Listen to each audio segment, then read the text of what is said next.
अस्सलाम वालेकुम, बिस्मिल्लाहिर्रहमानिर्रहीम। और 2018 का प्राइवेट है और उसका हम इनकम टैक्स का पोर्शन देखने जा रहे हैं कि 5 पेपर में किस तरीके से क्वेश्चन आए हैं। देखते हैं जरा क्या कह रहा है इसके अंदर। क्वेश्चन नंबर 7 है। बेसिकली इसके अंदर सेक्शन बी के अंदर 40 मार्क्स का एरिया और उसके अंदर 15 मार्क्स का एग्जामिनर 10 से 15 मार्क्स के एग्जामिनर ने जो है उसको थियोरेटिकल साइड पे रखा है, जिसमें वो बाजू का डेफिनेशंस पूछ लेता है और बाजू का वो ट्रू फॉल्स पूछ लेता है।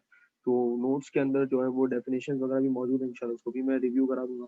और ट्रू फॉल्स जो है वो नॉर्मली जितनी भी हमने डिस्कशन की उसी में से वो चीज़ें पूछता रहेगा और क्वेश्चन के अंदर भी कुछ चीज़ें आएंगी जो आपको गाइड करूंगा।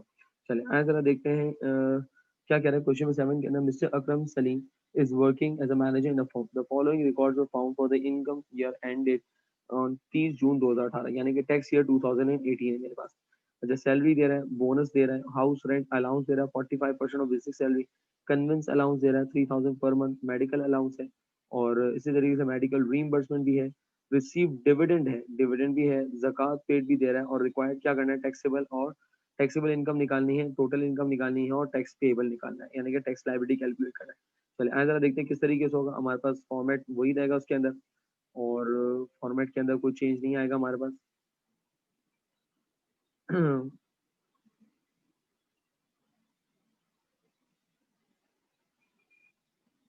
चलिए सबसे पहले आएगा हमारे पास इनकम फ्रॉम सैलरी और इनकम फ्रॉम सैलरी के अंदर इनकम फ्रॉम सैलरी। तो सबसे पहले देखते हैं कि हमारे पास क्या गिवन है क्वेश्चन के अंदर। कह रहे हैं सैलरी आपके basic salary that is 75,000 per month. आगे पे स्केल भी दिया हुआ है और हमें पता है कि पे स्केल नॉर्मली क्यों दिया हुआ होता है। बेसिक पे आपके पास दे रहा है, बेसिक पे और कितना है बेसिक पे आगे वर्किंग में शो कर देते हैं, that is 75,000 per month. 75,000 multiply by 12, that is इसको मल्टीप्लाई करके यहाँ पे लिख देते हैं 75,000 मल्टीप्लाई बाय 12, तो ये आपके पास कितना आ गया 9 लाख। ये आपके पास बेसिक पे आ गई। चलिए इसके बाद नेक्स्ट क्या कह रहा है आपसे, कह रहा है कि bonus equal to 2 months. Bonus है 2 महीने का, 1 महीने की सैलरी कितनी है 75,000, तो मल्टीप्लाई बाय 2 कर देंगे तो हमारे पास 2 महीने का बोनस आ जाएगा, यानी कि 75,000 multiply by 2 that is 1,50,000।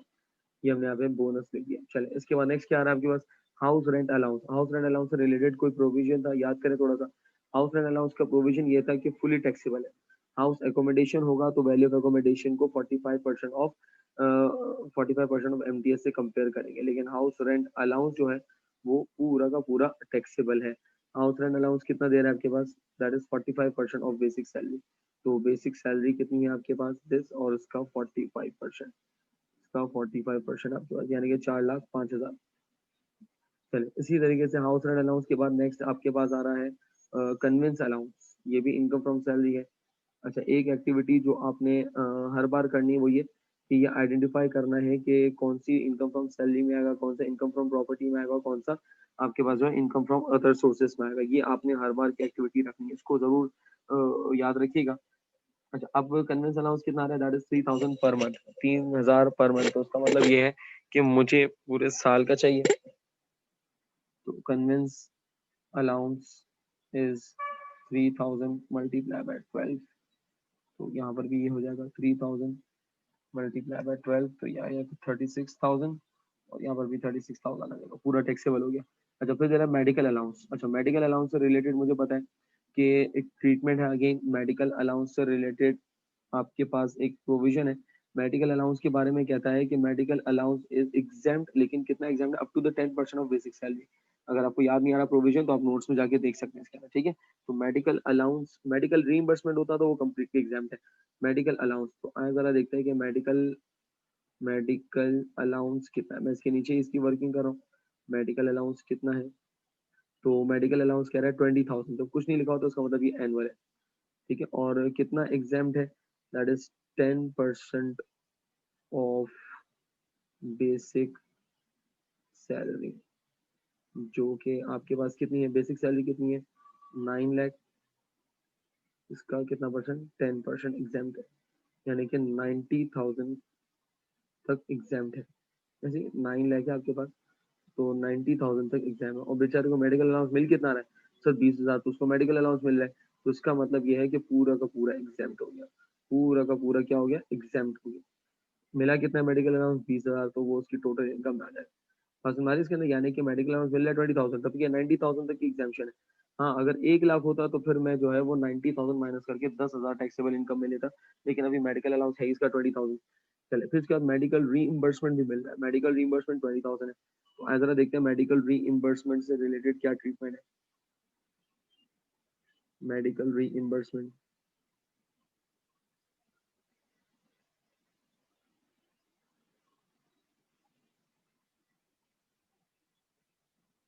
Medical reimbursement, medical reimbursement में क्या ट्रीटमेंट है देखते हैं जरा इसके अंदर। तो मेडिकल रीइंबर्समेंट के अंदर क्या कह रहा है आपके पास कि 20,000 का, और मेडिकल रीइंबर्समेंट में क्या है कि फुली एग्जाम्प्ट है। ऐसे ही मेडिकल रीइंबर्समेंट आपके पास क्या है, फुली एग्जाम्प्ट है। तो उसको हमने लेकिन इसके अंदर एक कंडीशन है कि under the terms of employment हो। लेकिन अभी मेरे पास कुछ भी नहीं लिखा हो तो अज्यूम कर लेंगे कि under the terms of employment है, तो एग्जाम्प्ट कर देंगे। और कितना अमाउंट है मेडिकल रीइंबर्समेंट का, 20,000, तो उसको 20,000 को हम टोटल इनकम में ले लेंगे। चलिए इसके बाद मेडिकल रीइंबर्समेंट के बाद क्या आ रहा है, सेवेंथ जो आ रहा है रिसीव डिविडेंड। ये डिविडेंड कहाँ पर आएगा, इनकम फ्रॉम अदर सोर्सेज में आएगा। जकात पेड ये कहाँ पे लेते हैं, ये डिडक्टेबल अलाउंस है, ठीक है, टैक्सेबल इनकम में से माइनस करेंगे। तो उसका मतलब ये है कि इनकम फ्रॉम प्रॉपर्टी तो कुछ भी नहीं है, इनकम फ्रॉम प्रॉपर्टी कुछ भी नहीं है, लेकिन फिर भी as a part of format आप लिख जरूर दें इनकम फ्रॉम प्रॉपर्टी, ताकि एग्जामिनर को ये ना लगे कि आप भूल गए, जबकि ये कि इसमें कोई इनकम नहीं है, नो इनकम। ठीक है, ये आपने लिख दिया इसके अंदर। अब सी पे आ जाते हैं जरा। C, income from other sources, income from other source. अच्छा, इनकम फ्रॉम अदर सोर्सेस के अंदर क्या सिर्फ एक ही इनकम है, दैट इज डिविडेंड। डिविडेंड हमारे पास आ रहा है 12,500 का, 12,500 टोटल इनकम भी हो गई और टैक्सेबल इनकम भी हो गई। और कोई मेरे पास यहाँ पर इनकम नहीं है, और कोई मेरे पास यहाँ पर इनकम नहीं है। चलिए अब टोटल कर लेते हैं जरा, इसका भी क्या हो जाएगा। तो इसके अंदर एक टोटल मैं करना भूल गया अभी।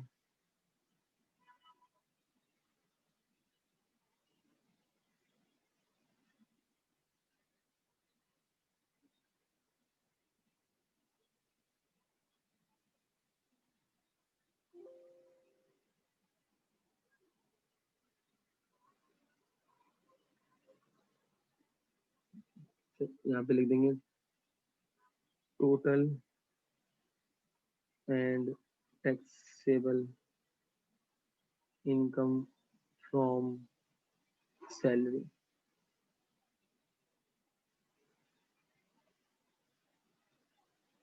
ये हो जाएगा। और यहाँ पे इसका ऐड करते हैं। चलिए इसके बाद नेक्स्ट हमारे पास इनकम फ्रॉम अदर सोर्सेज है।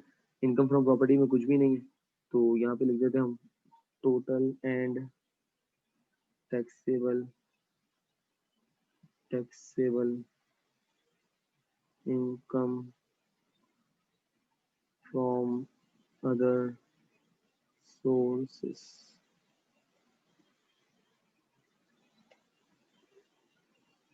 ये आपने यहाँ पे कर दिया, total and taxable income other source, income from other sources. तो यहाँ पर मेरे पास इतना ही था इसके अंदर, और कोई तो मेरे पास यहाँ पर है नहीं। टोटल इनकम भी आ गया और टैक्सेबल इनकम भी आ गया। अब करूंगा क्या, जो फॉर्मेट नीचे खत्म होगा इसके नीचे लिख देंगे total taxable income. Total taxable income कैसे करेंगे, ए प्लस बी प्लस सी, और कितना आ रहा है ए प्लस बी प्लस सी, बी में तो कुछ भी नहीं है, और ए में है हमारे पास दैट इज 1491,000, और इसी तरीके से सी में हमारे पास है 12,500। तो ये हमारे पास कितना आ गया, टोटल टैक्सेबल इनकम हमारे पास आ गया दैट इज 150350।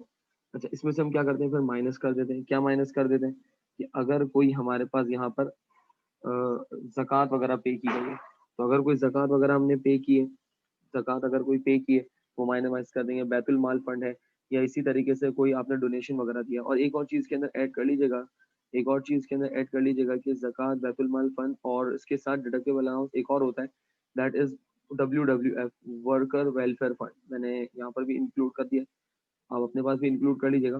कि रिसेंटली अब नया प्रोविजन आया जिसके अंदर आपने जो है वर्कर वेलफेयर फंड भी इंक्लूड करना है, ठीक है। तो ये अपने पास जरूर इंक्लूड कर लीजिएगा डिडक्शन फ्रॉम टैक्सेबल इनकम के अंदर, कि अगर वर्कर वेलफेयर फंड है तो उसको भी आप क्या करेंगे, उसको भी आप टैक्सेबल इनकम में से माइनस कर देंगे अगर है तो। अभी फिलहाल हमारे पास क्वेश्चन ही एक क्वेश्चन है जिसके अंदर दिया हुआ होगा, तो उसको हम देखेंगे इंशाल्लाह। तो अभी हमारे पास यहाँ पे सिर्फ जक़ात आ रहा है, और जक़ात कितना माइनस करना है, जक़ात कितना पे किया है, जक़ात जक़ात पेड 30,000, तो 30,000 जो है इसमें से माइनस कर देंगे, 30,000 माइनस कर देंगे। ये आपके पास आ गया, और ये आ गया आपके पास नेट टैक्सेबल इनकम। अगर कोई बैतुल माल फंड या डोनेशन वगैरह होता तो वो भी मैं इसके अंदर माइनस कर देता। ये नेट टैक्सेबल इनकम हमारे पास यहाँ पर आ गया। चलिए जनाब, अब आते जरा इसके पार्ट बी की तरफ, जिसके अंदर हमें क्या करना है, जिसके अंदर जो है हमें कैलकुलेट करना है टैक्स लायबिलिटी को।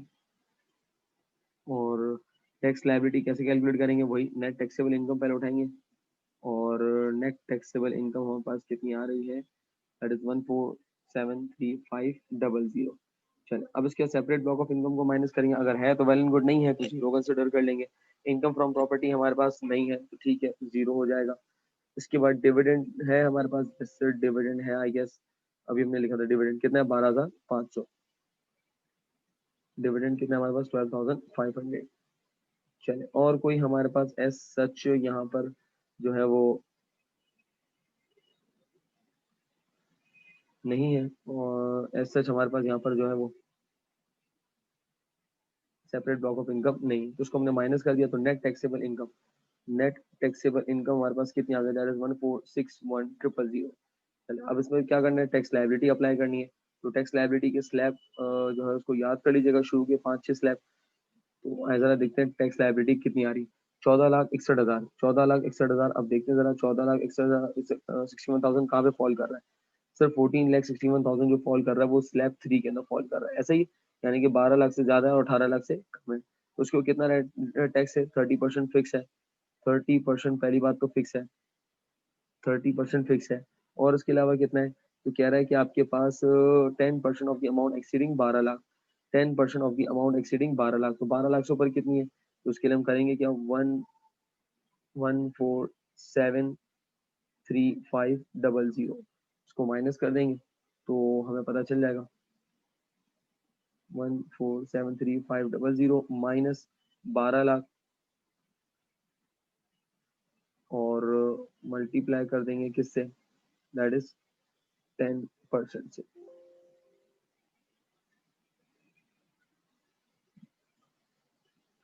तो ये आपके जाएगा 2,735,000। इसके बाद टैक्स लायबिलिटी कैलकुलेट करेंगे, separate block of income as per slab income from property नहीं है हमारे पास, जीरो हो जाएगा, कुछ भी नहीं है हमारे पास यहाँ पर, ठीक है। तो ये नहीं बनाया आप, क्योंकि अगर नहीं है तो जाहिर सी बात आप इसको आप प्रिपेयर नहीं करेंगे, इसको आप पहले डिलीट कर दें।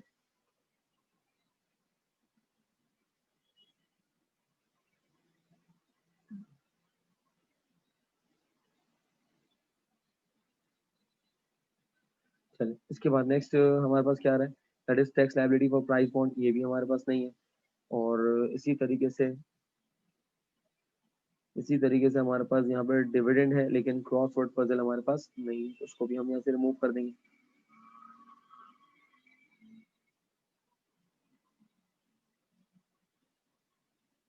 चलो तो अब मेरे पास क्या टैक्स लायबिलिटी है, tax liability for dividend, dividend का अमाउंट कितना 12,500, तो 12,500 के ऊपर आपने 12.5% लगाना है, 12,500 के ऊपर 12.5% लगाया, 1,562 पॉइंट, और उसको हम नाम दे देंगे बी, ऐसे क्योंकि बीच में हमारे पास काफी सारी चीजें नहीं है, तो ये बी हमारे पास आ जाएगा। अच्छा टैक्स लायबिलिटी को टोटल करते हैं जरा,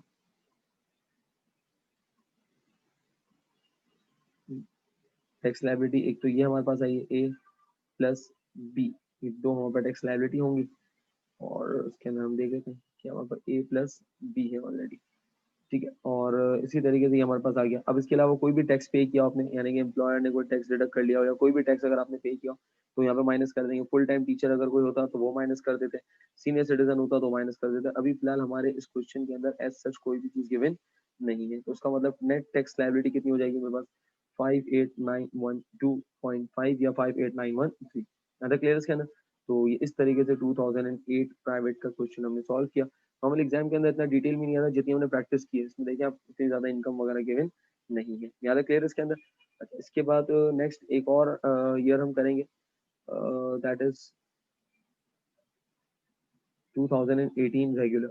2018 रेगुलर, ठीक है, 2018 रेगुलर करेंगे। 2018 रेगुलर का क्वेश्चन है, तो इंशाल्लाह इसका क्वेश्चन 7 करेंगे। इसमें डिटेल ज्यादा है, इसमें चीजें ज्यादा है, तो कुछ और भी चीजें समझानी है तो इस क्वेश्चन के थ्रू मैं आपको समझाने की कोशिश करता हूँ। तो हम 2018 रेगुलर का क्वेश्चन करेंगे। पहले आप खुद से ट्राई करने पहले, फिर उसके बाद इस वीडियो को वॉच कर लीजिएगा। चलेगा। 2018 रेगुलर का क्वेश्चन है। क्वेश्चन नंबर 6 के अंदर अगेन थ्योरी है। क्वेश्चन नंबर 7 के अंदर क्या कह रहा है, mister Mohammad Mansoor provided the following particular for the year ended 30 June 2018। Again सबसे पहला काम तो ये आपने करना है कि आपने मार्क करना है, हाईलाइट करना है कि कौन सी इनकम कहाँ पर आएगी, यानी कि income from salary, income from other, income from property या income from other sources. Quickly करते हैं जरा। Salary, bonus, house rent allowance, conveyance provided for official and personal use, cost of car is 1.8 million, यानी कि 18 लाख। तो ये सब तो कहाँ पर आ रहा है, income from salary. Medical reimbursement, income from salary. Entertainment allowance for official use, sir इसका क्या करना है देखते हैं जरा, कैसे है सैलरी का part. Payment in lieu of leaves, यानी कि लीव्स इनकैशमेंट इसको नॉर्मली कहा जाता है, लीव्स के बदले में आपको पेमेंट की जा रही है, ये भी कहेगा सैलरी के अंदर। कमीशन, ट्रैवल अलाउंस सैलरी के अंदर आएगा। Share of profit from AOP, इसको मार्क करें dividend, that is known as what dividend, यानी कि share of profit from AOP that is known as what dividend. Dividend कहाँ पर आएगा, अदर सोर्सेज के अंदर। रिसीव्ड अ डिविडेंड, ये कहाँ पर आएगा, ये सॉरी प्राइस बॉन्ड, ये भी कहाँ आएगा, इनकम फ्रॉम अदर सोर्सेज के अंदर। रिसीव डिविडेंड फ्रॉम ओजीडीसी, ये भी कहाँ पर आएगा, ये भी आपके इनकम फ्रॉम अदर सोर्सेज में आएगा। ज़कात पेड, डिडक्टेबल अलाउंस है, टैक्सेबल इनकम में से माइनस करेंगे। अच्छा, अब यहाँ पे डिफरेंट आ रहा है, tax deducted by employer under section 149, amount missing है, कोई भी अमाउंट हम अज्यूम कर लेंगे। ये कहाँ पर आएगा, ये आपके पास जब टैक्स लायबिलिटी कैलकुलेट की जाएगी तो उसमें से इसको माइनस करेंगे। तो याद रखिएगा ये टैक्स, ये जो ये सेक्शन दिया हुआ है ना, U/S, that is known as under section 149, यानी कि इनकम टैक्स ऑर्डिनेंस के अंदर एक सेक्शन है अंडर सेक्शन 149 के तहत टैक्स डिडक्ट किया जाता है जो कि एम्प्लॉयर करता है। ये सेक्शन नंबर जो है ना कि आप अपने पास अलग से नोट कर लें। These sections are important for true false. अगर वो ट्रू फॉल्स पूछता है तो आपसे पूछेगा कि tax deducted by employer under section 149, तो ट्रू और फॉल्स तो आपने बताना है इसके अंदर, ठीक है। इसी तरीके tax paid on mobile phone under section 236, ये भी क्या है, ये भी आपने टैक्स डिडक्ट किया है, ये भी टैक्स पे किया है, तो डेफिनेटली आपकी जो भी टैक्स लायबिलिटी बनेगी उसमें हम क्या करेंगे, माइनस कर देंगे। Tax paid on residential telephone, ये भी क्या करेंगे, ये भी हम जो है वो माइनस कर देंगे। टैक्स लायबिलिटी में जितने भी टैक्स पे किया होगा वो सब माइनस हो जाएगा। Tax deducted on cash withdrawal from bank under section 231A, ये भी क्या है, ये भी टैक्स डिडक्ट किया है, तो उसको भी हम क्या करेंगे, इसको भी हम टैक्स लायबिलिटी में से माइनस कर देंगे। अमाउंट मिसिंग है तो कोई भी अमाउंट हम अज्यूम कर लेंगे यहाँ पे। चलिए, इसके बाद एक और एडजस्टमेंट है, पीछे क्या रहा है कि रिसीव्ड रेमिटेंस फ्रॉम यूएस, ये यूएस नहीं, ये यूएई होगा या यूएसए होगा। तो रेमिटेंस रिसीव ये कहाँ से, 5 लाख की, तो ये भी ये कहाँ पर आएगी, ये आएगी इनकम फ्रॉम अदर सोर्सेज के अंदर। तो ये हमने सारी चीजें। अच्छा, क्वेश्चन नंबर 8 अलग है, डिफरेंट है, उसको हम देखेंगे किस तरीके से करना है। पहले हम क्वेश्चन नंबर 7 को कंप्लीट करते हैं। चल आए जरा देखते हैं 2018 रेगुलर का क्वेश्चन है, किस तरीके से करना है। सेम उसी तरीके से हम पूरा फॉर्मेट बनाएंगे। Mister Mohammad Mansoor, resident individual taxpayer, आपके पास यहाँ पर दे दिया। इनकम फ्रॉम सैलरी देखते हैं जरा, सबसे पहले हमारे पास क्या है, बेसिक पे है, और बेसिक पे हमारे पास कितनी है देखते हैं जरा, इसके अंदर वर्किंग करके आप जरूर दिखाएंगे। मैं अभी फिलहाल डायरेक्ट अमाउंट पोस्ट कर रहा हूँ, लेकिन आपने ब्रैकेट के अंदर वर्किंग जरूर शो करनी है। तो 80,000 मल्टीप्लाई बाय 12, चले यही सैलरी टैक्सेबल इनकम के अंदर आ जाएगी। इसी तरीके से आपके पास यहाँ पर जरा बोनस इज 1,60,000, तो बोनस हम यहाँ पे देंगे कितना, 1,60,000, और यहाँ पर भी सेम यही अमाउंट आ जाएगी। चलिए, इसके बाद नेक्स्ट आपके पास क्या आ रहा है, house rent allowance 45% of basic पे। इफ यू रिमेंबर कि हाउस रेंट अलाउंस का प्रोविजन क्या था, house rent allowance is fully taxable, fully taxable है ऐसे ही, तो उसका मतलब कितना है, बेसिक पे का 45%। तो बेसिक पे कितनी है, 9,60,000 मल्टीप्लाई बाय 45%। आपने याद रहे हाउस रेंट अलाउंस के साथ ब्रैकेट के अंदर ये वर्किंग शो करनी है, ठीक है। मैं यहाँ पे भी डायरेक्ट कर रहा हूँ, पिछले क्वेश्चंस के अंदर मैंने की है, अब मैं जो डायरेक्ट अमाउंट पोस्ट कर रहा हूँ। Conveyance provided for official and personal use, कह रहा है ऑफिशियल भी है, पर्सनल यानी कि पार्शियल यूज है। Cost of car is 1.8 million, 1.8 million का मतलब है 18 लाख की गाड़ी है, ठीक है। तो उसका मतलब यह है कि मोटर कार प्रोवाइड की जा रही है, और दोनों यूज के लिए, पार्शियल यूज के लिए, तो इसका मतलब ये है कि 18 लाख का, यानी कि 18 लाख का, 1.8 मिलियन का मतलब है 18 लाख। 18 लाख का कितना परसेंट? 18 लाख का 5%, क्योंकि खुशी कम हो रही है। अगर ये फॉर प्राइवेट यूज ओनली होता है तो फिर इसका मतलब 10% लेते हैं, तो उसका मतलब 18 लाख का कितना लेना है आपने? 5% लेना है,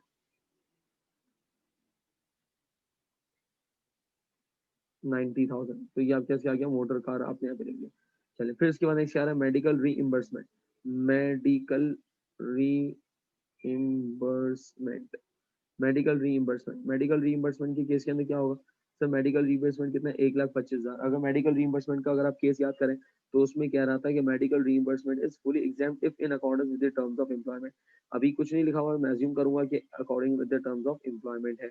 तो मेडिकल रीइंबर्समेंट और आगे ब्रैकेट में लिख दें इन टर्म्स ऑफ एम्प्लॉयमेंट, ताकि एग्जामिनर को ये बात पता चल जाए कि आप पढ़ कर आए हैं। चले, इसके बाद मेडिकल रीइंबर्समेंट के बाद नेक्स्ट क्या आ रहा है आपके पास? Entertainment allowance for official use. और याद रहे, कोई भी अगर आपको अमाउंट दी जाती है फॉर ऑफिस यूज, यानी कि आपको कोई अमाउंट रीइंबर्स की गई फॉर जिसके लिए आपने ऑफिस वर्क के लिए काम किया था, तो वो अमाउंट हम इंक्लूड नहीं करेंगे। याद रहे, वो अमाउंट हम इंक्लूड नहीं करेंगे। Entertainment allowance for official use है। फॉर एग्जाम्पल, कंपनी के कुछ गेस्ट वगैरह आए हुए थे और आप उनको इंटरटेन कराने यानी मूवी वगैरह दिखाई या आपने उनको डिनर वगैरह कराया, तो कंपनी ने आपको अमाउंट क्या कर दी? रीइंबर्स कर दी। तो इंटरटेनमेंट अमाउंट है, इंटरटेनमेंट अलाउंस आपको दिया जा रहा है, लेकिन ऑफिशियल यूज के लिए दिया जा रहा है, पर्सनल नहीं है। ऑफिशियल यूज है तो उसका मतलब ये है कि ये आपकी ना तो टोटल इनकम में आएगा और ना ही टैक्सेबल इनकम के अंदर आए, ठीक है, क्योंकि ऑफिशियल यूज है, इसमें आपको कोई बेनिफिट नहीं मिला। फिर इसी तरीके से आपके सारे payment in leave of leaves, बिल्कुल ये नॉर्मली कहा जाता है लीव इनकैशमेंट, ठीक है, लीव इनकैशमेंट नॉर्मली कहा जाता है। और कितना ही आपके पास? That is 40,000। तो 40,000 टोटल इनकम में भी आ जाएगा और टैक्सेबल इनकम में भी आ जाएगा। फिर इसके बाद नेक्स्ट आपके पास क्या आ रहा है? कमीशन है, बिल्कुल ये भी आएगा। कमीशन कितना है? कमीशन 56,000। 56,000 नहीं लिखा हुआ कुछ भी, तो इसका मतलब ये आपके पास इनकम फ्रॉम सैलरी का ही पार्ट है, यानी कि आपको ऑफिस से जो है वो कमीशन मिला है। ट्रैवल अलाउंस, पर्सनल पर्सनल के लिए ट्रैवल अलाउंस मिला है आपको, यानी कि आपको जो है वो टिकट वगैरह दे दी गई होगी या जो भी होगा, ट्रैवल अलाउंस। ट्रैवल अलाउंस कितना दिया गया है देखते हैं जरा इसके अंदर।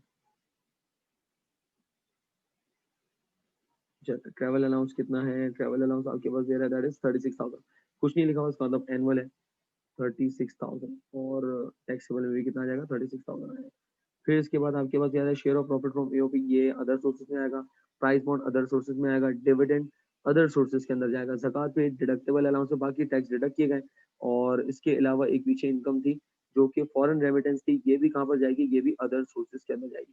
इसका मतलब अगर देखा जाए तो हमने अगर वर्किंग कर ली तो इनकम फ्रॉम प्रॉपर्टी की कोई भी इनकम नहीं आता, ऐसे ही है, ठीक है, नहीं है तो बहुत अच्छी बात है। वैसे उसने अलग से क्वेश्चन बना के दे दिया, यहाँ पर नहीं है तो कोई मसला नहीं। तो हम यहाँ पे total and taxable income from salary कितना आ जाएगा? ये हमारे पास ये आ जाएगा हमारे पास,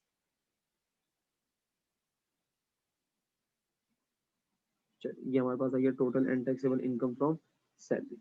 चल, अब इसके बाद नेक्स्ट क्या करना है? इसके बाद हमें जो है वो इनकम फ्रॉम प्रॉपर्टी का लिखना है, लेकिन सर इनकम फ्रॉम प्रॉपर्टी तो है नहीं, तो उसको लिख जरूर दें, भले इनकम ना हो, लेकिन ये कि एटलीस्ट एग्जामिनर को पता हो कि आपको पता है income from property. Income from property और यहाँ पे लिख दें नो इनकम।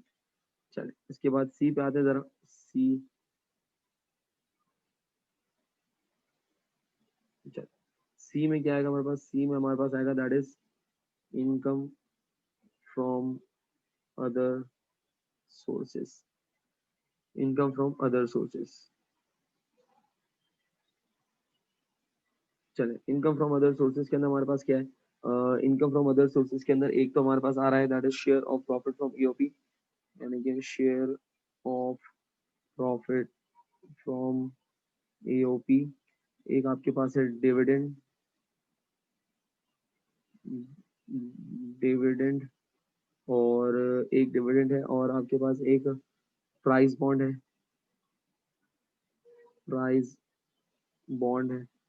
और क्या है आपके पास? Share profit, prize bond, dividend, zakat paid, deductible allowance है, और इसके अलावा रेमिटेंस, यानी कि जो लास्ट पॉइंट यहाँ पर आ रहा है दैट इज रेमिटेंस, रेमिटेंस, ठीक है।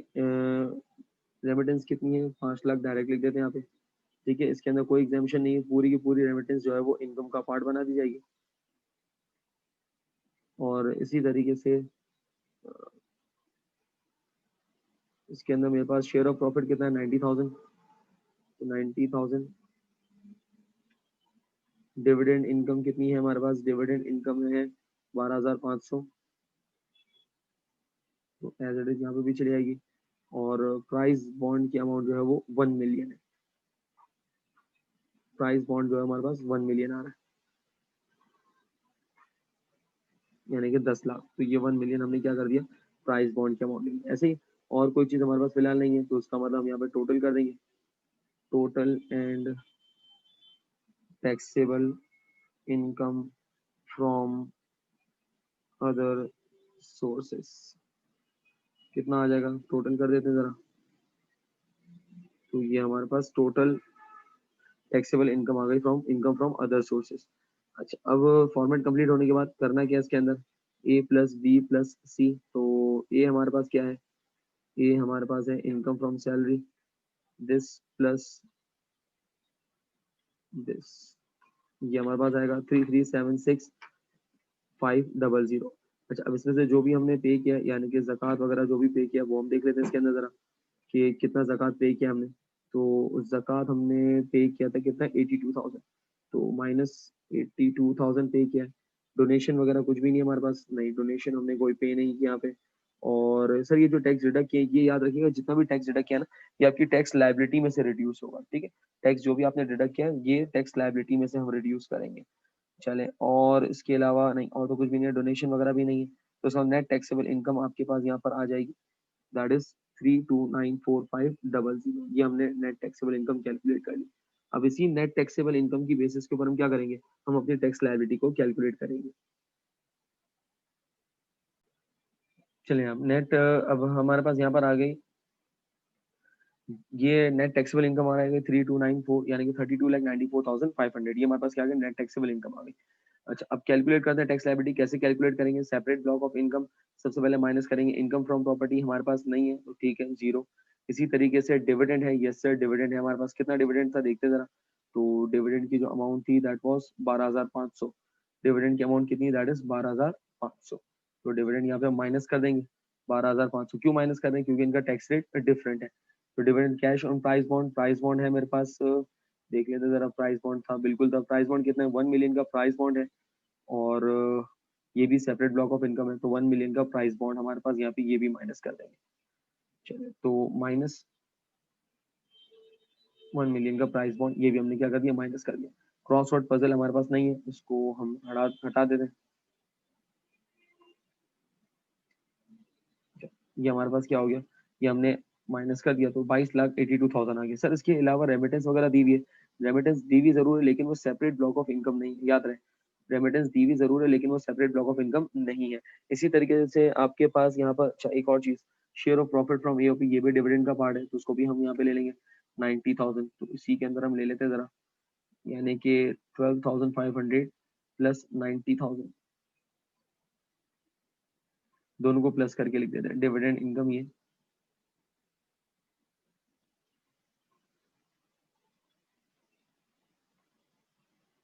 तो 102500, ये टोटल डिविडेंड हमारे पास आ गया। इनकम फ्रॉम प्रॉपर्टी हमारे पास नहीं है, ठीक है। तो 21,92,000, 21,92,000 ये क्या आ गई हमारे पास, नेट टैक्सेबल इनकम, लेकिन ठीक है other than separate block of income. अब एक काम करते हैं, इनके ऊपर लाइबिलिटी देखते हैं कि कौन से स्लैब में ये फॉल कर रहा है।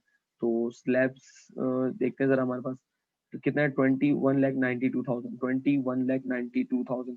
तो अगर देखा जाए तो 21,92,000 कहाँ पे फॉल कर रहा है, सर 18 लाख से ज्यादा, यानी कि 18 लाख से ज्यादा लेकिन 25 लाख से कम, यानी कि 21 लाख समवेयर अराउंड यार, इसी स्लैब 4 के अंदर फॉल कर रहा है। तो एज पर स्लैब 90,000 फिक्स है, एज पर स्लैब 90,000 जो है वो फिक्स है। और इसी तरीके से परसेंटेज कितना लगेगा, 15% of the amount exceeding 18 lakh, 15% of the amount exceeding 18 lakh, यानी कि 18 लाख से जो अमाउंट एक्सीड करेगी, 15% of the amount exceeding 18 lakh. तो ऐसा देखते हैं मेरी इस वक्त कितनी है, 21,92,000, माइनस 18 लाख, और उसके ऊपर कितना परसेंट लगेगा, 15% लगेगा, 15% यहाँ पर लगेगा, ऐसे ही। तो देख लेते जरा, 21,92,000 माइनस 18 लाख, और इसके ऊपर कितना परसेंट लगेगा, 15%। जो भी डिफरेंस आएगा उसका 15% लगेगा, 15%। तो ये आपके पास आएगा कितना, 58,800। तो ये इन दोनों का जो टोटल आ गया, यानी कि ए टैक्स लायबिलिटी हमारे पास आ गई for other than separate block of income a 1,48,800। अच्छा, सेपरेट फिर इसका tax liability for separate block of income calculate करेंगे। और tax liability for separate block of income जब कैलकुलेट करने जा रहे हैं तो इनकम फ्रॉम प्रॉपर्टी है, लेकिन फिलहाल अभी मेरे पास कोई भी इनकम फ्रॉम प्रॉपर्टी यहाँ पर इस क्वेश्चन के अंदर गिवन नहीं है, तो उसको हम हटा देते हैं यहाँ से। Tax liability on prize bond, yes sir price bond है, और कितनी अमाउंट है प्राइस बॉन्ड की, मेरे पास है 1,025,000, सॉरी प्राइस बॉन्ड 1 मिलियन है। प्राइस बॉन्ड कितना है, 1 मिलियन, और 1 मिलियन के ऊपर कितना परसेंट लगेगा, 10%।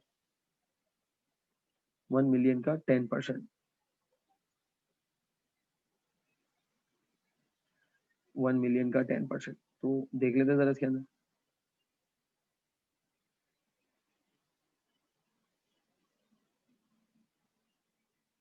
1 मिलियन का 10% कितना आ गया, 1 लाख। तो tax liability for price bond निकाल लिया, और इसी तरीके से डिविडेंड का भी है हमारे पास। तो डिविडेंड कितना है हमारे पास, डिविडेंड की अमाउंट है 1,025,000, 102, और डिविडेंड का टैक्स रेट कितना है, 12.5%। 1,025,000, 1,025,000, 1,02,500, ये आपके पास डिविडेंड है। और इसी तरीके से ये हो जाएगा आपके पास सी। तो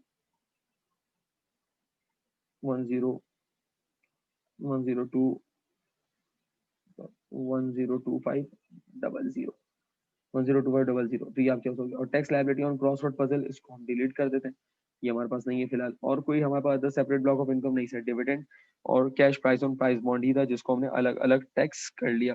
प्राइस बॉन्ड का रेट है 10%, और डिविडेंड का जो टैक्स रेट है दैट इज 12.5%, इन दोनों को अलग अलग कर लिया।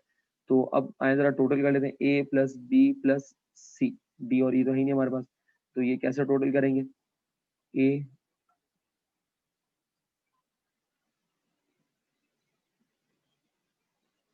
और ये प्लस बी और ये प्लस सी, तो टैक्स टोटल कितना बन गया, 261,6,125, 12.5, ठीक है। अब टैक्स पेड, कितना टैक्स पे किया है जरा देखते हैं इसके अंदर, क्वेश्चन के अंदर आपके पास कितना टैक्स पे किया हमने। तो सबसे पहले तो आपके सारा tax deducted by employ under section 149। अब यहाँ पे कोई अमाउंट नहीं गिवन, अज्यूम कर लेते हैं 500 है, ठीक है, अज्यूम कर लेते हैं 500 है। तो टैक्स पेड, और tax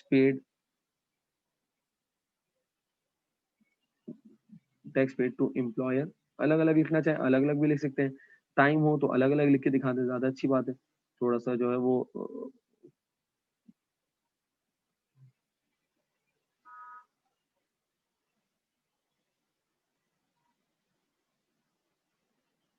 tax paid by employer कितना है, 1500 है हमारे पास। अच्छा, टैक्स पेड बाय एम्प्लॉयर कितना है हमारे पास, नहीं, टैक्स पेड बाय एम्प्लॉयर हमने अज्यूम किया 500, ठीक है, तो हम इसको 500 कर देते हैं, 500। और इसके अलावा क्या है, और किसका, और किस एस्पेक्ट से हमने टैक्स दिया है, तो एक आ रहा है आपके पास tax paid on mobile phone, tax paid on mobile phone under section 236, ये लिखना चाहें तो लिखें, अदरवाइज जरूरी नहीं है, 236। और एम्प्लॉयर का था 149, बिल्कुल एम्प्लॉयर का था अंडर सेक्शन 149, ठीक है। 236 कितना टैक्स पे किया है मोबाइल फोन पे, 400, तो माइनस 400। इसी तरीके से एक और टैक्स हमने पे किया है, tax paid on telephone under section 236 A, tax paid on telephone, और ये कितना पे किया हमने, दैट इज 800, माइनस 800। इसके बाद नेक्स्ट आपके पास आ रहा है tax deducted on cash withdrawal under section 231 ए, ये भी आपके पास है। और टैक्स पेड ऑन बैंक से आपने अमाउंट डिपॉजिट विड्रॉ की थी, और tax paid on withdrawal, withdrawal लिख दें, ज्यादा अगर लंबी डिस्क्रिप्शन ना लिखनी हो, विड्रॉल अंडर सेक्शन 231A। ये प्लीज सेक्शन जो है ना याद रखिएगा, हो सकता है कि एग्जामिनर इसके ऊपर कोई छोटा मोटा ट्रू फॉल्स बना के पूछ ले, तो ये सेक्शन याद रखिएगा। इसकी भी अमाउंट मिसिंग है, तो लेट्स अज्यूम 1000 अज्यूम कर लेते हैं, ठीक है। तो ये हमारे पास क्या आ गया कि हमने डिडक्शन कर ली। इसके अलावा और कोई डिडक्शन तो नहीं थी। नेक्स्ट पेज पे देख लेते हैं। नेक्स्ट पेज के ऊपर जो है वो आपके पास यहाँ पर रेमिटेंस एडवाइस थी, जो कि हमने इनकम फ्रॉम अदर सोर्सेज का पार्ट बना दिया। अब करेंगे क्या, फुल टाइम टीचर वगैरह हमारे पास कुछ भी नहीं है, ठीक है। अगर होता तो डेफिनेटली हम जो है उसको यहाँ पर माइनस करते, लेकिन अभी फिलहाल हमारे पास इसकी कोई भी नहीं है। तो नेट टैक्स लायबिलिटी चेक करते हैं जरा कितनी आएगी।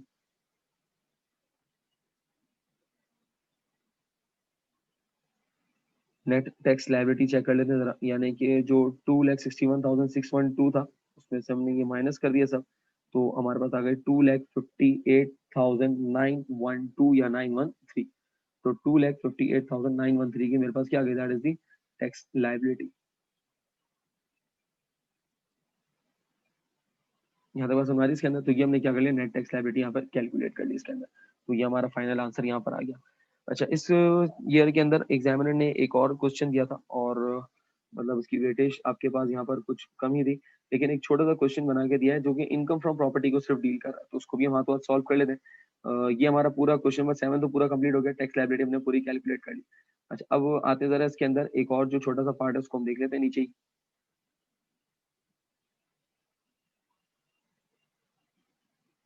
साइड में देख लेते हैं, चले यहाँ पर देख लेते हैं जरा। अच्छा, अब क्या कह रहा है इसके अंदर, कह रहा है mister Abdul Latif has to flats in Nazimabad, one flat rented on 1 July 2018, और इसी तरीके से आपके पास 20 एट रुपीज 20,000 पर month. Second flat was rented on 1 September 2018 on rupees 25,000 per month.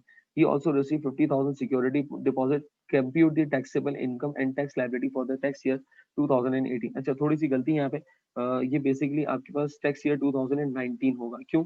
क्योंकि 1 जुलाई 2018 को अगर रेंट आउट कर रहा है, तो उसका मतलब ये है कि 30 जून 2019 उसका टैक्स ईयर एंड हो रहा होगा, तो टैक्स ईयर 2019 होगा। तो खैर ये गलती है, कोई मसला नहीं इसके अंदर। हमें करना क्या है, यानी कि ये दोनों, ये जितनी भी इनकम दी हुई है, ये एक बात तो समझ आती है, ये सारी क्या इनकम फ्रॉम प्रॉपर्टी की है, तो उसका मतलब बेसिकली वो टैक्सेबल इनकम कैलकुलेट कराना चाह रहा है सिर्फ इनकम फ्रॉम प्रॉपर्टी की, ठीक है। बहुत अच्छी बात है। मिस्टर अब्दुल लतीफ, हम हेडिंग डाल देंगे, मिस्टर अब्दुल लतीफ, और इसी तरीके से हमारे पास यहाँ पे पूरा फॉर्मेट आ जाएगा। मैं कितनी मेहनत करूँ ठीक है, तो ये हमने यहाँ से उठाया, और ये मेहनत आप लोग जरूर करेंगे, क्योंकि पेपर मुझे नहीं देना, पेपर आप लोगों ने देना, ऐसे ही है ना।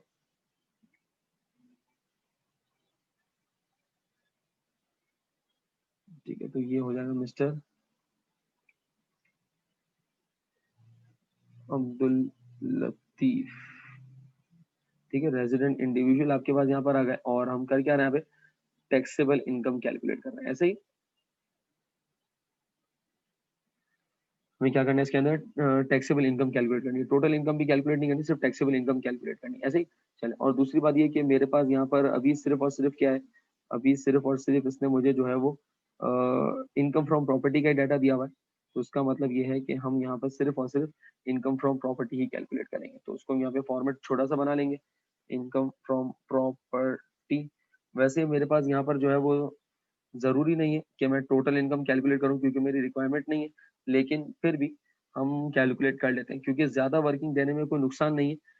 उसको अगर पसंद आए तो वेल एंड गुड, नहीं आए तो इग्नोर कर दें, ठीक है। तो आए जरा देखते हैं क्या है। सबसे पहले तो मेरे पास यहाँ पे कह रहा है कि एक रेंट हमने दिया, one flat rented out on 1 July 2018 at 20,000, ठीक है। टैक्स ईयर में पहले यहाँ पे चेंज कर दूं, टैक्स ईयर 18 नहीं है, ये टैक्स ईयर 19 होगा, क्वेश्चन के अंदर गलती है, ठीक है। तो क्वेश्चन हम ये, चले आए जरा देखते हैं इसके अंदर रेंटल इनकम, रेंटल इनकम। अच्छा, रेंट किसका, दो फ्लैट है। पहला फ्लैट जो है वो आपके पास 20,000 नाजाबाद का, नाजाबाद पे रेंट दिया, one flat rented on July 1 2018 20,000 पर मंथ, यानी कि रेंटल इनकम आपके पास यहाँ पर आएगी। अच्छा, और 20,000 पर मंथ, तो 20,000 मल्टीप्लाई बाय 12, ऐसे ही सर। एक और भी तो दे रहे हैं, हाँ बिल्कुल दे रहा है, उसको भी रिकॉर्ड कर लेंगे। 20,000 मल्टीप्लाई बाय 12, तो ये कितना हो गया, 2,40,000, 2,40,000। अच्छा, इसके बाद नेक्स्ट आपके पास यहाँ पे क्या दे रहे हैं, कह रहे हैं second flat rented on 1 September 25,000 per month. अब ये जो दूसरा आपके पास रेंटल इनकम है ना, ये पूरे साल की नहीं होगी, ठीक है। तो ये आपके पास 25,000 पर मंथ जरूर है, लेकिन सितंबर से, तो सितंबर अक्टूबर, नवंबर, दिसंबर, जनवरी, फरवरी, मार्च, अप्रैल, मई और जून, यानी कि 10 महीना। अच्छा जून पे क्यों रुक गया? क्योंकि टैक्स ईयर नॉर्मली जून पे एंड होता है, तो इसका मतलब ये है कि 25,000 मल्टीप्लाई बाय 10, तो 2.5 लाख आपके पास हो जाएंगे 2,50,000। ठीक है, तो 10 मंथ्स का हम लेंगे यहाँ पे, तो 10 मंथ्स का हमने ले लिया 2,50,000। ठीक है, मैं चाहता तो उसको साथ में कर देता, लेकिन अलग अलग दिखा दिया क्योंकि दोनों के मंथ्स अलग अलग हैं। चले फिर इसके बाद क्या कह रहा है ही रिसीव 50,000 एज सिक्योरिटी डिपॉजिट। तो सिक्योरिटी डिपॉजिट जो होगा वो भी हम यहाँ पे इंक्लूड करेंगे, लेकिन वो सिक्योरिटी डिपॉजिट जो हम इंक्लूड करेंगे वो डिवाइडेड बाय 10 करके करेंगे, ऐसे ही। तो कितना सिक्योरिटी डिपॉजिट है? 50,000, 50,000 डिवाइडेड बाय 10। ठीक है, यानी कि 5,000 आपके पास आ जाएगा। तो 50,000 डिवाइडेड बाय 10, तो ये आपके पास कितना आ गया? 5,000 ये आ गया। चलिए, सिक्योरिटी डिपॉजिट के अलावा और कुछ नहीं कह रहा है, टैक्स लायबिलिटी और टैक्सेबल इनकम कैलकुलेट करें। ठीक है, तो यहाँ पे हम लिख देंगे total and taxable income from property. ठीक है, ये हमने कैलकुलेट कर लिया, सम कर देते हैं।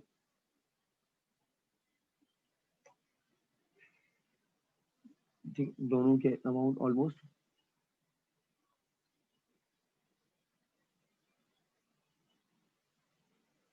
आ गया।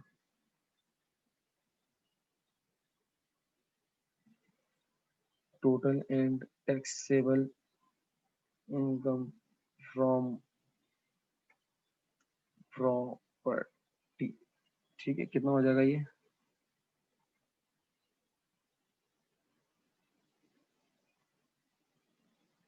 ये हमने यहाँ पे इसके अंदर लिखी। चलिए, ये हमने क्या कर लिया, ये हमने जो है वो कैलकुलेट कर लिया क्या, that is the taxable income. अब क्या करना है?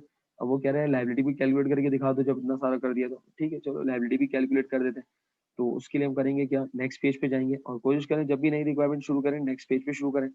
और नेक्स्ट पेज पे लेट्स से हम चले गए, ये हमारा नेक्स्ट पेज आ गया, और हमने यहाँ पे हेडिंग डाल दी वापस से वही। और इस दफा जो हेडिंग डालेंगे उसके अंदर हम करेंगे क्या, इसमें हम यहाँ पे computation of total and taxable income नहीं लिखेंगे, बल्कि कंप्यूटेशन ऑफ टैक्स लाइबिलिटी लिख देंगे। टैक्स लाइबिलिटी लिख देंगे। अच्छा, टैक्स लायबिलिटी कैसे कैलकुलेट करेंगे, तो जरा देखते हैं इसके अंदर टैक्स लायबिलिटी कैसे कैलकुलेट करेंगे। सबसे पहले तो हम यहाँ पे उठाएंगे क्या, total taxable income.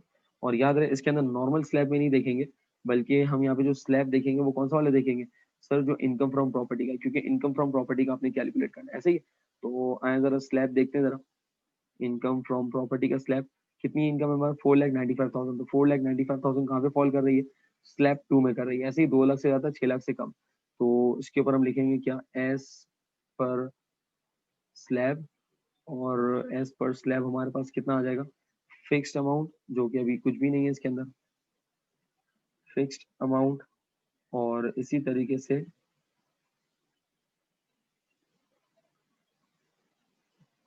Percentage. Fix amount कितनी है? दैट इज 0, क्योंकि स्लैब 2 के अंदर कोई फिक्स अमाउंट नहीं है। हाँ, लेकिन क्या कह रहा है, 5% of the amount exceeding 2 lakh. 5% of the amount exceeding, यानी कि 4,95,000, इसमें से 2 लाख माइनस कर देंगे,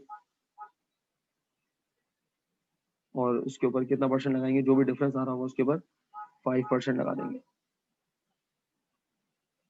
14,750, 14,750।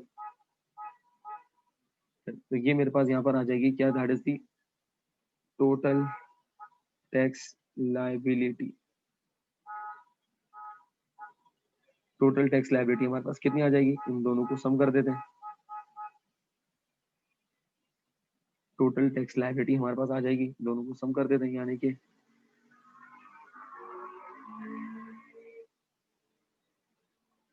तो ये हमारे पास कितने आ गए, दैट इज 14,750। ये हमारे पास टोटल टैक्स लाइबिलिटी हो जाएगी। इसके अंदर कुछ हमारी पेमेंट्स वगैरह कुछ है ही नहीं, तो उसको लेने की जरूरत भी नहीं है इसके अंदर। यहाँ तक क्लियर है इसके अंदर। अच्छा, एक और चीज थोड़ी सी नोट कीजिएगा कि अगर आपके पास यहाँ पर जैसे इनकम फ्रॉम प्रॉपर्टी का आता है उसके अंदर, यानी कि नॉर्मल क्वेश्चन है, और जैसे इस तरह का क्वेश्चन दिया हुआ उसके अंदर इनकम फ्रॉम प्रॉपर्टी आती है, उसमें कहते हैं रेंटल इनकम आपकी जो है वो पर मंथ जो है वो 50,000 है और सिक्योरिटी डिपॉजिट है।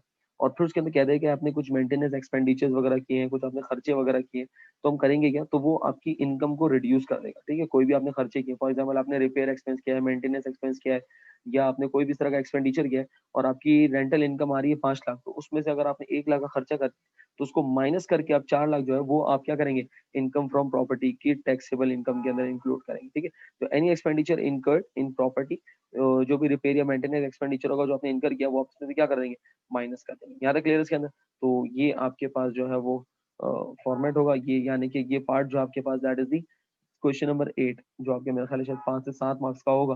तो ये आपके पास यहाँ पर जो है उसका सोल्यूशन हमने यहाँ पे किया है।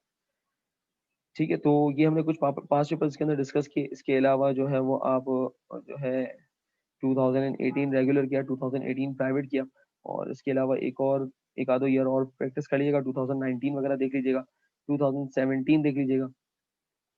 2017 रेगुलर का एक क्वेश्चन है आपके पास, और इसको देख लेते जरा, जस्ट ऐसे ही रिकैप कर लेते हैं।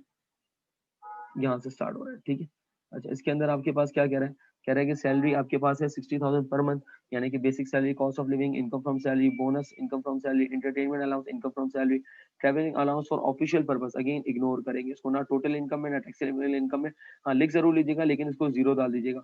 Furnish accommodation rent paid direct by the company to the landlord, यानी कि आपको अकोमोडेशन प्रोवाइड कर, अकोमोडेशन का आपके पास क्या है, अकोमोडेशन के आपके पास क्या है, अकोमोडेशन का जो रूल था वो क्या था कि वैल्यू ऑफ अकोमोडेशन को कंपेयर करेंगे 45% of MTS whichever is higher will be included in taxable income. लेकिन टोटल इनकम में कितनी आएगी, 3.5 लाख आएगी, जो कि आपने यहाँ पर अकोमोडेशन अवेल की है। रेंट इनकम आपके पास हो रहा है, ओन प्रॉपर्टी दे रहा है आपके पास 10,000 पर मंथ, ये कहेंगे इनकम फ्रॉम प्रॉपर्टी। अच्छा, अब वही बात यहाँ पे क्या कह रहा है, कह रहा है रिपेयर चार्ज 25,000, कलेक्शन चार्जेस 7,000, और इसी तरीके से एडजस्टेबल एडवांस रेंट दे रहा है। ये एडजस्टेबल एडवांस रेंट क्या है, that is known as security deposit. Please ये नोट कर लीजिएगा, adjustable advance rent mean security deposit, और उसका रूल क्या है, इसका रूल है कि उसको डिवाइडेड बाय 10 करके लेते हैं। ये 4,000 लिखा हुआ है, बेसिकली 40,000 है ये। ठीक है, इसको सही कर लीजिएगा। अच्छा, अब ये जो आपके रिपेयर दिया हुआ है और ये कलेक्शन चार्जेस दिए हुए, इसको क्या करेंगे, 10,000 मल्टीप्लाई बाय 12, यानी कि आपके पास 1,20,000 आएगा। उस 1,20,000 में से आप 25,000 और 7,000 को माइनस करके फिर उसको टैक्सेबल इनकम में शो करेंगे। ये वर्किंग आप जो है वो दिखा दीजिएगा एग्जामिनर को, और उसकी जो टैक्सेबल इनकम है उसको आप income from property, oh sorry, income from property के अंदर टैक्सेबल इनकम इंक्लूड कर देंगे। Conveyance allowance, income from salary, utility allowance, income from salary, interest free loan, income from salary के अंदर, ज़कात पेड अंडर ज़कात और नोशनल ऑर्डिनेंस, ये आपके पास जो है ये इसका सेक्शन याद कर लीजिएगा पहले, तो सेक्शन 60 है, और ये 1.5 लाख जो है ये कहाँ पे जाएगा, ये डिडक्टेबल अलाउंस बनेगा।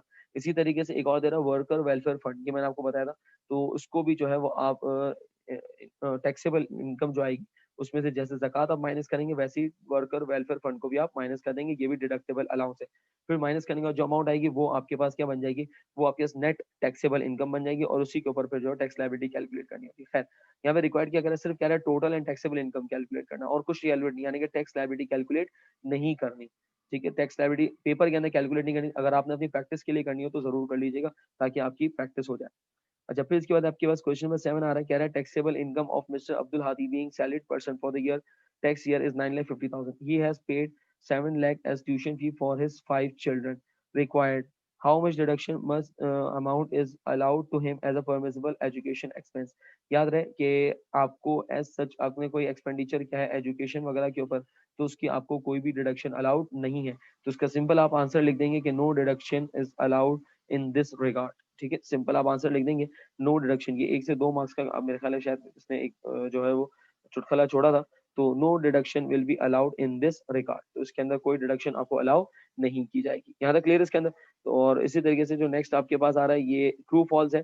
क्वेश्चन नंबर 7 के बाद जो क्वेश्चन नंबर 7 के अंदर ऑप्शन दिया था, बेसिकली इसने कहा था और, या तो आप ये क्वेश्चन नंबर 7 का आंसर कर दें, या फिर आप ट्रू और फॉल्स के आंसर कर दें। तो ट्रू और फॉल्स आपके पास यहाँ पर है, और ऐसा इसके अंदर कोई मुश्किल चीज नहीं है, तो उसको आप देखिएगा, अगर कुछ ना समझ आए तो प्लीज पूछ लीजिएगा। अच्छा, इसी के साथ साथ एक चीज जो आपने जरूर करनी है, इस हैंडआउट के अंदर क्वेश्चन नंबर 4 तक हमने किया है, क्वेश्चन नंबर 5, 6, 7, 8, 9 ये अगर आप करना चाहें तो कीजिएगा, अदरवाइज मैं ये रिकमेंड करूंगा कि आप पास्ट पेपर की प्रैक्टिस कर लीजिएगा, इन क्वेश्चंस को ना करें, पास्ट पेपर की प्रैक्टिस कर लें तो ज्यादा आपको आइडिया हो जाएगा। कोई चीज समझ में ना तो पूछ लीजिएगा। अच्छा, अब यहाँ पर आपके पास कुछ थ्योरी आ रही है। वैसे इनकम टैक्स के अंदर थ्योरी बहुत ज्यादा है, लेकिन उसकी जो वेटेज है वो 5 मार्क्स तक है, ठीक है। और ट्रू फॉल्स अगर आ जाए तो 10 मार्क्स का, यानी कि सॉरी 15 मार्क्स की थ्योरी की वेटेज है, और ट्रू फॉल्स वगैरह आ जाए तो वो 10 मार्क्स के नॉर्मली होते हैं। तो 15 मार्क्स की वेटेज इस तरीके से होती है कि आपने 3 डेफिनेशन डिफाइन करनी होती है। तो एक डेफिनेशन की वेटेज हो गई 5 मार्क्स। तो मैं नहीं समझता कि एक 5 मार्क्स को स्कोर करने के लिए या 15 मार्क्स को स्कोर करने के लिए आप बहुत ज्यादा टाइम स्पेंड करें। तो उसके लिए मैंने यहाँ पे कुछ डेफिनेशंस लिख दी, और मोर लेस ये सारी पास्ट पेपर्स के अंदर आ चुकी हैं, और यही एग्जामिनर रिपीट करता है। तो उसको थोड़ा सा मैं रिकैप कर देता हूँ कि ये है क्या। उसको एक मतलब पढ़ के जरूर जाएगा, बहुत ज्यादा याद करने की जरूरत नहीं है, क्योंकि अगर आपने 5 मार्क्स के अंदर थोड़ा बहुत भी अगर लिख दिया, 3 से 4 लाइनें भी अगर आपने लिख दी, तो मेरा ख्याल है कि वो आपको 2.5 से 3 मार्क्स आराम से दे देगा। सर अगर बहुत ज्यादा लिखे तो लिख लें, बिल्कुल लिख लें, लेकिन जाहिर सी बात है 5 में से 5 तो मिलने नहीं है। तो उसका मतलब ये है कि उतना टाइम आप लगाएं जितना आप वैल्यूएबल समझते हैं, ठीक है। Primary function of tax system क्या हो सकता है, यानी कि थ्योरी पूछ सकता है वो। तो उसके अंदर नॉर्मली आपके पास 3 चीजें। Number 1, it's a revenue for government, पहली बात, यानी कि ए पॉइंट जो मैंने अंडरलाइन किया हुआ है। नंबर 2, बी पॉइंट के रिड्यूस इनइक्वालिटीज, यानी कि आपने देखा कि जो जितनी ज्यादा इनकम अर्न कर रहा है वो उतना ही टैक्स पे कर रहा है, जो कम इनकम अर्न कर रहा है वो कम टैक्स पे कर रहा है। और इसी तरीके से इनकरेज और discourage economic activity in the country, यानी कि अगर आप किसी इकोनॉमिक एक्टिविटी को डिस्करेज करना चाहते हैं तो नॉर्मली इसका टैक्स रेट बढ़ा देते हैं। पाकिस्तान के अंदर जो है वो 4 तरह के टैक्स रेट है, यानी कि टैक्स सिस्टम है। जीएसटी यानी कि जनरल सेल्स टैक्स, जिसको नॉर्मली हम कहते हैं, central excise duty, custom duty and income tax. हमारे कोर्स के अंदर इनकम टैक्स है, बाकी के टैक्सेस हमारे कोर्स का पार्ट नहीं है। हिस्ट्री ऑफ इनकम टैक्स थोड़ा सा याद रखिएगा, ईयर याद कर लीजिएगा कि 1860 के अंदर क्या था, 1867, ये इसकी थोड़ी सी पास्ट हिस्ट्री है कि 1867 के अंदर रिवाइव होकर फिर ये 1869 के अंदर अपडेट हुआ, फिर 1886 के अंदर मजीद अपडेट होकर फिर 1922 के अंदर अपडेट हुआ, एंड देन अब 1922 के बाद 1979, और फिर 1979 के बाद अब जो इनकम टैक्स ऑर्डिनेंस चल रहा है ये आपके पास जो है वो 2001 के नाम से है। यानी कि अब जो हम फॉलो कर रहे हैं that is income tax ordinance 2001। अच्छा, इसके लिए जो मैंने यहाँ पे सेक्शन अंडरलाइन किए, और ये आपने याद रखना है इसके अंदर, कि इसके अंदर जो है वो आपके पास कितने सेक्शंस हैं, 240 सेक्शंस है इसके अंदर, ठीक है। अच्छा, एक और चीज के अंदर, the income tax rules 2002 is an integral part of this enactment. क्या मतलब, यानी कि इनकम टैक्स ऑर्डिनेंस 2001 ही सिर्फ आपको इनकम टैक्स के रूल्स नहीं बताता, बल्कि इनकम टैक्स रूल्स अलग से एक किताब है, इनकम टैक्स रूल्स 2002, जो कि इनकम टैक्स ऑर्डिनेंस 2001 को सपोर्ट करती है। इसी के अंदर कह रहा है कि 240 सेक्शंस है, यानी कि इनकम टैक्स ऑर्डिनेंस के अंदर 240 सेक्शंस है, 13 चैप्टर्स एंड 7 शेड्यूल्स हैं। ये इंपॉर्टेंट है, इसको ट्रू फॉल्स के लिए जरूर देख लीजिएगा। अच्छा, इनकम टैक्स ऑर्डिनेंस 2001 पूरे पाकिस्तान पे एप्लीकेबल है, लेकिन 2 जगहों पे एप्लीकेबल नहीं है, दैट इज फाटा एंड पाटा। FATA stands for Federally Administered Tribal Areas, और PATA stand for Provincially Administered Tribal Areas। तो इन 2 जगहों के ऊपर जो है वो ये इनकम टैक्स ऑर्डिनेंस अप्लाई नहीं है। तो पूछ सकता है एग्जामिनर आपसे ट्रू फॉल्स के अंदर या फिल इन द ब्लैंक्स के अंदर, या इसी तरीके से आपके पास कोई भी एरिया जिसके अंदर पूछे कि in which areas the income tax ordinance 2001 is not applicable, तो आपने बता देना है फाटा और पाटा। अच्छा, वेल्थ स्टेटमेंट क्या है, just like a balance sheet. ये आपने जो है ना अपनी वेल्थ स्टेटमेंट दिखानी होती है कि आपके पास कितने एसेट्स हैं, कितनी लायबिलिटीज हैं।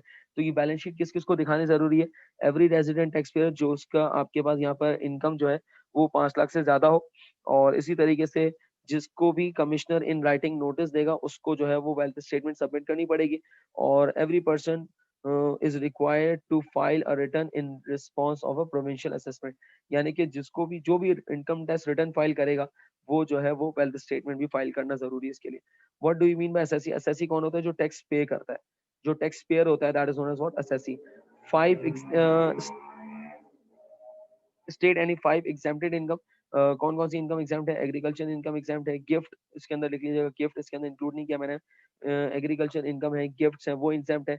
Salary of employ of foreign government के कुछ एम्प्लॉइज हैं, अगर उनको कोई सैलरी मिल रही है तो वो एग्जाम्प्ट है। ग्रेचुइटी ऑफ कम्युलेशन ऑफ पेंशन, ये आपको समझने की जरूरत नहीं है, बस इसको याद रखिएगा, अगर वो पूछ लेता है कि एग्जाम इनकम कौन कौन सी, तो आप बता देंगे। Income of house property owned by window, अगर किसी बेवा को के पास कोई प्रॉपर्टी है उससे वो इनकम अर्न कर रही है तो वो एग्जाम्प्ट है।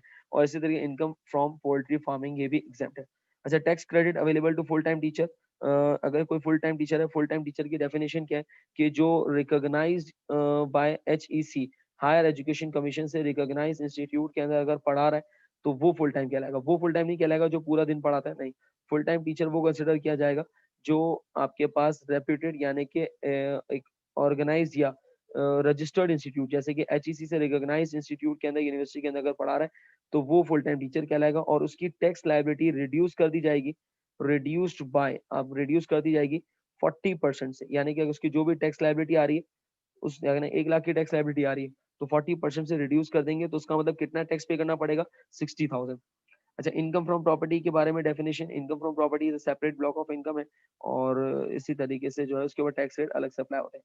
अच्छा, एफबीआर के बारे में शॉर्ट नोट पूछ सकता है कि एफबीआर क्या है, तो FBR was earlier known as was CBR और 1 अप्रैल 1924, ये डेट याद रखिएगा, ट्रू फॉल्स के लिए इंपॉर्टेंट है। और इसी तरीके से सीबीआर था। अभी फिलहाल इसके जो करंट चेयरमैन है वो मिस्टर मोहम्मद जावेद गनी साहब है एंड फाइनेंस मिनिस्टर इस वक्त पाकिस्तान के जो है वो doctor Abdul Hafeez Shaikh, sorry mister Abdul Hafeez Hafeez Shaikh है। ठीक है, और इसी तरीके फंक्शंस ऑफ एफबीआर, ये ट्रू फॉल्स के अंदर पूछ सकता है कि इस वक्त करंट एफबीआर के चेयरमैन कौन है, या इसी तरीके से इस वक्त जो फाइनेंस मिनिस्टर कौन है। ठीक है, तो ये कुछ इसके फंक्शन है कि क्या क्या काम करता है एफबीआर, पॉलिसीज वगैरह बनाना, इसी तरीके कलेक्शन वगैरह करना, और इसी तरीके से अगर कोई पे नहीं कर रहा है या टैक्स चोरी कर रहा है या टैक्स इवेशन कर रहा है तो उसके ऊपर कोर्ट केस करना और उसके ऊपर कोर्ट केस को डिफेंड करना, ये सब एफबीआर के फंक्शंस हैं। टैक्स ईयर दो तरह के होते हैं, नॉर्मल और स्पेशल टैक्स ईयर होते हैं। नॉर्मल जो 30 जून को एंड हो, और स्पेशल वो होता है जो अदर देन 30 जून को एंड हो। परक्विजिट्स किसको कहते हैं, नॉर्मली एक्स्ट्रा बेनिफिट्स को कहते हैं। फ्रिंज बेनिफिट्स वगैरह होते हैं जिसमें प्रिविलेजेस वगैरह दी जाती है और रेगुलर सैलरीज वगैरह के अलावा जो अमाउंट प्रोवाइड की जाती है, that is known as what perquisites. इसकी एग्जांपल लिखनी है तो मोटर कार है, मेडिकल अलाउंस है, इसी तरीके से आपके पास जो हाउस एकोमोडेशन वगैरह ये सब क्या है, ये परक्विजिट्स नॉर्मली कहलाते हैं। Total income is the total benefit और total amount receive by the employee. और एग्रीकल्चर इनकम के बारे में, agriculture income is exempt from that tax. और एग्रीकल्चर इनकम के अंदर क्या क्या चीजें आती हैं, तो ये आपको यहाँ पर इसके अंदर बता रहा है, इसको क्विकली रीड कर लीजिएगा। कैजुअल इनकम क्या होती है, कैजुअल इनकम जो नॉन रिकरिंग हो, यानी कि ओकेजनली हो, फॉर एग्जाम्पल बोनस साल में एक मरतबा मिल रहा है, हर महीने नहीं मिल रहा, तो ये क्या नॉन रिकरिंग इनकम है, that is known as what casual income. लेकिन जो सैलरी है वो कैजुअल इनकम नहीं है, क्योंकि वो आपको मंथली बेसिस के ऊपर डेली मिलती है, यानी कि मंथली बेसिस के ऊपर आपको मिलती रहेगी। तो उसका मतलब ये है कि जो बहुत रेयर आपको मिले, यानी कि नॉन रिकरिंग नेचर हो, तो वो कैजुअल इनकम कहलाती है। टैक्सेबल इनकम यानी कि income calculated under income tax ordinance 2001 is called taxable income. Marginal tax relief क्या है, अभी जो हमने पीछे टैक्स स्लैब्स देखे, बेसिकली मैं आपको अगर दिखाऊं तो ये जो टैक्स स्लैब है, यानी कि इनकम टैक्स ऑर्डिनेंस के ये सारे टैक्स स्लैब, ये क्या है, ये मार्जिनल टैक्स रिलीफ कहलाते हैं। क्या मतलब कि आपको जो, अगर आपकी इनकम लेट से अगर मैं कहता हूँ 10 लाख है, तो 10 लाख के ऊपर टैक्स नहीं कर रहा, वो कहता है कि 8 लाख से अबव जो इनकम होगी, दैट इज मार्जिनल। मार्जिनल कहते हैं एडिशनल, कि 8 लाख से अबव यानी कि 2 लाख की जो इनकम है उसके ऊपर आपने परसेंटेज देना है, आपने पूरे 8 लाख के ऊपर, या सॉरी 8 मिलियन के ऊपर आपने नहीं देना। अगर 10 मिलियन है तो उसका मतलब ये है कि आप 2 मिलियन के ऊपर टैक्स पे करेंगे, पूरे 10 मिलियन के ऊपर आपको टैक्स पे करने की जरूरत नहीं है। तो ये बेसिकली क्या कहलाता है, ये कहलाता है मार्जिनल टैक्स रिलीफ। तो टैक्स रिलीफ दिया गया बेसिकली कि आपको जो है पूरे 10 लाख पे देने की जरूरत नहीं है। भाई अगर 10 लाख पे टैक्स देना पड़ता तो फिर तो मुसीबत हो जाती, लेकिन क्या रह गया, नहीं, 8 लाख से अबव, तो 8 मिलियन से अबव, तो 8 मिलियन से अबव कितना होगा, 2 मिलियन, तो 2 मिलियन के ऊपर आप टैक्स पे करेंगे। अच्छा, फिर रेजिडेंट पर्सन कौन है, जो 183 डेज या उससे ज्यादा पाकिस्तान में स्टे करे, that is known as what resident person. और जो स्टे ना करे, 183 डेज से कम पे स्टे करे, that is known as what non resident person. अच्छा, इसी तरीके से एक होता है रेजिडेंट कंपनी, एक तो इंडिविजुअल है ना, और एक आपके पास कहलाता है रेजिडेंट कंपनी। रेजिडेंट कंपनी कौन है, सर वो कंपनी जो इनकॉर्पोरेट की गई, जो पाकिस्तानी लॉ के मुताबिक बनाई गई। नंबर टू, वो भी रेजिडेंट कंपनी है जिसकी कंट्रोल और मैनेजमेंट जो है वो आपके पास मौजूद है, यानी कि सिचुएटेड है कहाँ पर, पाकिस्तान के अंदर, at any time in the year, यानी कि साल में एक मरतबा भी एटलीस्ट उसकी कंट्रोल या मैनेजमेंट, जो उसके बोर्ड ऑफ डायरेक्टर्स है, अगर वो पाकिस्तान में है, एक मरतबा भी अगर आ गए तो उसका मतलब ये है कि वो रेजिडेंट कहलाएगी। और इसी तरीके से प्रोविंशियल गवर्नमेंट जो आपके पास है और लोकल गवर्नमेंट, ये भी क्या है, ये भी रेजिडेंट कंपनी की डेफिनेशन में इंक्लूड है। तो ये आपने थोड़ी बहुत थ्योरीज को एक मरतबा देख लीजिएगा, रीड आउट कर लीजिएगा, ऐसा इतनी इंपॉर्टेंट नहीं है। और लेकिन फिर भी ये कि जरूर कर लीजिएगा, क्योंकि ट्रू फॉल्स वगैरह भी पूछता है तो एग्जामिनर से आप ट्रू फॉल्स के आंसर्स भी दे सकेंगे। इसके अलावा कोई भी प्रॉब्लम हो बिल्कुल आप मुझसे पूछ सकते हैं। 5 ईयर वगैरह की पास पेपर्स की प्रैक्टिस करें, 2019 की प्रैक्टिस करें, जो मैंने अभी आपको पेपर दिखाया था, यानी कि ये 2017 रेगुलर, इसके क्वेश्चन की भी प्रैक्टिस करें। कोई भी प्रॉब्लम होती है तो आप मुझसे डेफिनेटली पूछ सकते हैं। Thank you so much. और कोर्स अल्हम्दुलिल्लाह हमारा कंप्लीट हुआ। इसके अलावा जो भी आपकी क्वेरीज हो आप मुझसे डेफिनेटली पूछ सकते हैं। अल्लाह हाफिज।